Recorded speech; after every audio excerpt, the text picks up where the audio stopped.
we find ourselves in downtown Orlando at the Corona Cigar Company with a million of my closest friends and the king of the castle, Jeff Borysiewicz. How are you, my friend? Oh man, we're doing great, and we're glad to have you in Orlando and visiting Corona Cigar. Oh, this place is amazing. We have 5,000 square feet of pure cigar bliss. Yeah, we, I've lived in Orlando since 1974.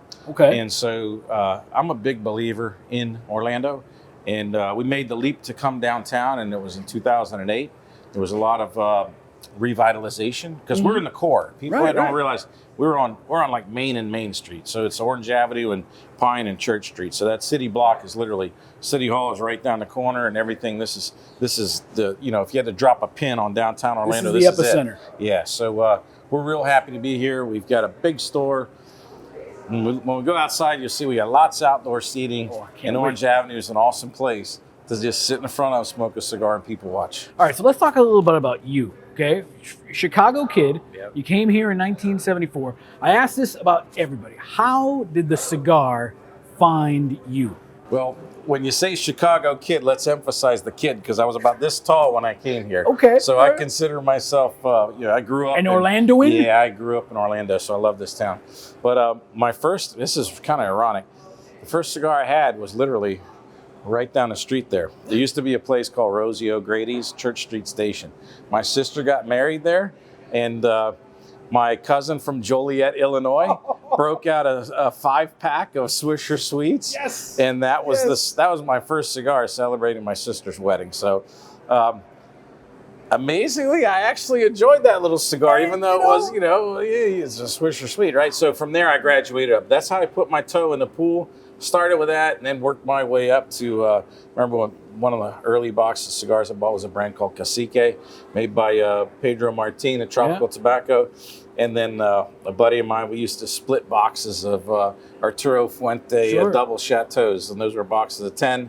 Back then, they were only $29.95 for a box, so it'd be $15 each, and we each got 5 cigars. So that's how I started. So I was in the cigars actually before I started the business. So I'm just as passionate about cigars today as I was when I started 25 years ago. And of course, and now you got your own stuff here with the Florida Sun Grown. Here, what are we smoking here? So we're smoking Florida Sun Growns. These are made in the Drew Estate factory. They're made with filler from our farm that we visited today.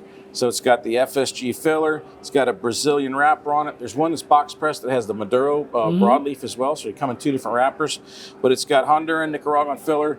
FSG is the secret sauce. FSG, the secret sauce. Yeah, and so it's a really treat to smoke this, because when you're working in a farm, it's a totally different environment, right? Right. You come here, this is urban. It's this is nightlife, and you'll see the city at night. So it's special. So you've got more than one store. How many stores do you have? So we have 3 in Orlando, 1 in Tampa. The Tampa store is our Davidoff Tampa store, and then we have a big mail order operation too. So we have a warehouse that's not too far from here.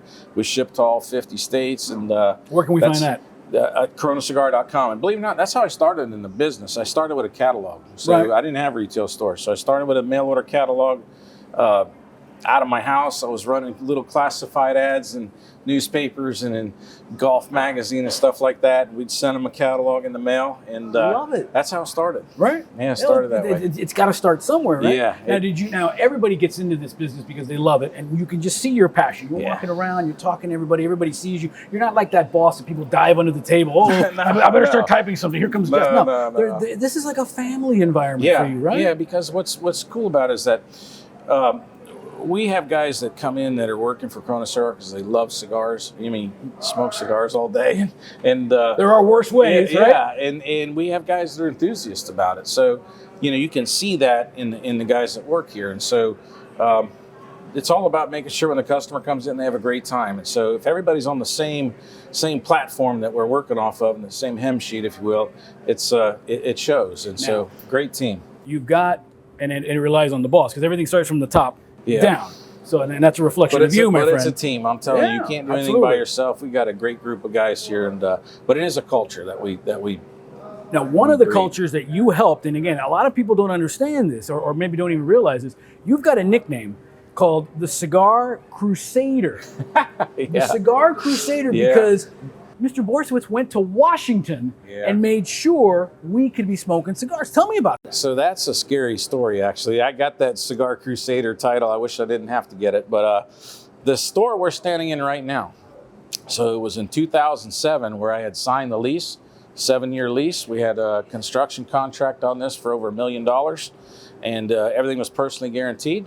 Then the cigar tax came through that was going to raise it from 5 cents up to a cap of $10. $10 per cigar. Per cigar. And then there's something called a floor tax, and this is what really caused us problems because we keep millions of cigars in inventory. So you had to front this tax. So as soon as if the bill went through, let's say if it was $10, that would have been $10 million in tax that I didn't have, and the bank knew I didn't have it. So once that bill got traction, SunTrust Bank, which had approved the loan and everything, their underwriter said, hey, you got to pull that loan. So I was in a pickle. I mean, when I tell you I was a pickle, I was in a real pickle. So that's how I ended up going to Washington, D.C. and becoming the Cigar Crusader. It was survival. You know, I was painted in a corner, and we worked it. When I say we, there's a lot of guys, man. Rocky Patel, David Berkebile, and Gary Pesh. There's retailers in the D.C. area, and then a lot of manufacturers would come in.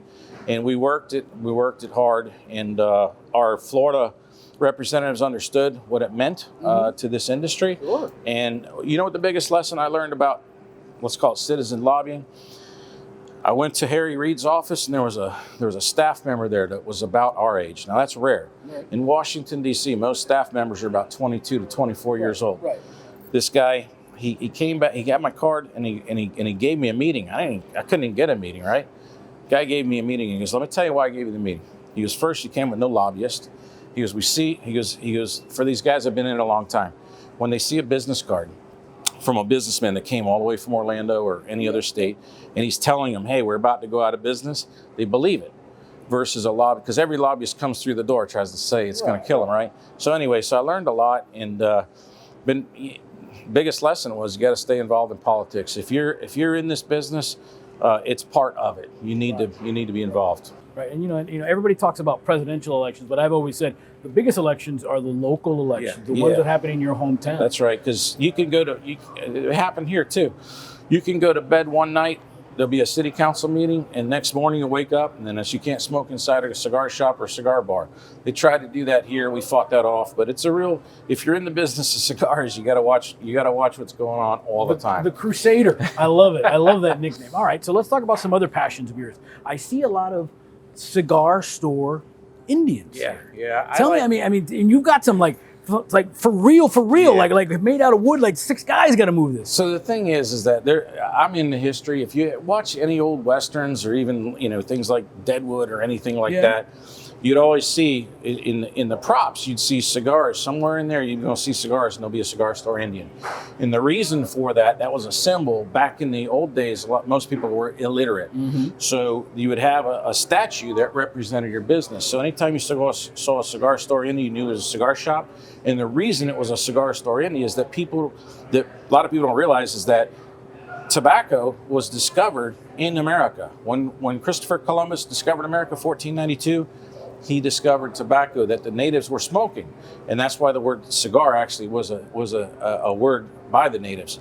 So it's something that's always been in their culture, and that's why when the cigar store Indian, they've got them in their full headdress, and that's like wearing a tuxedo. Right. It's royalty. It's royalty, right? And they've got them looking right where there's a lot of pride in it, and they're holding their tobacco because that's what they were actually the first tobacco merchants, if you will. Amazing. So I love the fact that you pay homage and respect to where the cigar tobacco originated.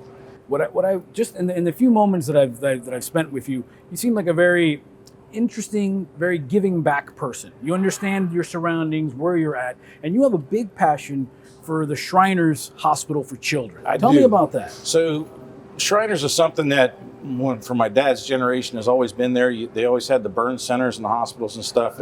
And what I saw is in Orlando, we have a great group. It's called the Bahia Shrine, and they have a Shriners Hospital for Children in Tampa. And the local group here provides the transportation to the hospital. And let me tell you what I like about it. Every dollar that goes to the Shriners for that goes right to help the kids. And if you got a kid that needs anything, whether it's a surgery or any kind of health problems, You can go to that hospital and they won't ask you how you got to pay for it. They're not going to ask you about your insurance, whatever. They take care of it. And that's what I like. Right. Because too many charities have too many layers of executive directors and giant payrolls. They want to make a profit. And very little money actually goes to the charity. Well, the Shriners aren't like that. And so there's a generation of these guys that are aging and dying off. And we got to make sure we carry that baton to keep that great charity going. Let's talk about some fun stuff too as well. So what is it about the cigar culture? Because what I've always loved about it is you can be a regular Joe 9 to 5, or you can be a CEO, and we're both sitting in the chair at your bar here. Fantastic bar, by the way. We're going to get into that. And we're the same. We're smoking stogies. I think there's such a great sort of... It's the magic. Yeah, it's the magic of cigars. Right. And so that happens a lot here. Here's one thing I say. Orlando has one of the largest universities, actually the largest university in the state of Florida, UCF. A lot of students here. National champions. Yeah, they are. So anyway, so what is really cool is sometimes I'll get emails or text messages for customers saying, hey, I'm coming up to Orlando to drop my son off to college. And we're going to come to Corona Cigar and spend our last night together before I head home. And that's really cool, right? You got father, son. Yeah, generations. And I always say this too, that a cigar shop's a great environment for people to meet other people. Right. You know, so you can have somebody that's 22 years old that just by happenstance is sitting next to the mayor or somebody who's a CEO of a company. And these are opportunities that later can form relationships.